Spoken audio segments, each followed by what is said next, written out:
Hello കിളിക്കിലാങ്കിങ്ങനെ ഷെഫേ ഓടി വാ. അപ്പോൾ ഇന്ന് എൻ്റെ വിശേഷം എന്ന് പറയുന്നത് ടുഡേ മൈ ഗാർഡൻ സെറ്റിങ്സ് ആണ്. അങ്ങനെ എൻ്റെ മോള് അരുണിമ വന്നിട്ടുണ്ട്. നോക്ക് ഇടി ഹായ് പറയടി. അരുണിമയുണ്ട്, അതേപോലെ മീനു മീനാക്ഷി ഉണ്ട്, പിന്നെ എൻ്റെ അപ്പു വന്നിട്ടുണ്ട്. അപ്പൂസ് തേന അപ്പു അപ്പു ഉണ്ട്. അപ്പോൾ അവർ സെറ്റിങ്സിലാട്ടോ.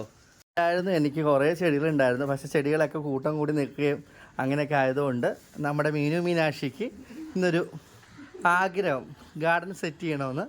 അങ്ങനെ അവർ സെറ്റ് ചെയ്യുകയാണ്. അപ്പോൾ മീനാക്ഷി എന്തുണ്ട്, സുഖമാണോ? വെയിലില്ലാത്തതുകൊണ്ടൊരു സുഖമല്ലേ? പിന്നെ ഇവിടെ വന്ന് പെട്ടതാണ് കേട്ടോ. ഇപ്പോൾ മര്യാദക്ക് വീട്ടിൽ കിടന്നിറങ്ങിയ ആളായിരുന്നു. മടം കാണാൻ വന്നപ്പോൾ മടത്തി വന്ന് പെട്ടു. ബിരിയാണി കഴിക്കാൻ വിളിച്ചതാണ്, പെട്ടു. അപ്പവും അതേപോലെ പെട്ടതാണ് കേട്ടോ. എല്ലാവരും പെട്ടു. അപ്പം അങ്ങനെ നമ്മുടെ ഗാർഡൻ സെറ്റിങ് നടക്കുക കേട്ടോ. വീഡിയോ ഇഷ്ടപ്പെട്ടിട്ടുണ്ടെങ്കിൽ ലൈക്ക് ചെയ്യാനും കമൻറ്റ് ചെയ്യാനും മറക്കരുത് കേട്ടോ. ഞാൻ നിങ്ങളുടെ സ്വന്തം അമ്മുക്കുട്ടി. Okay, by.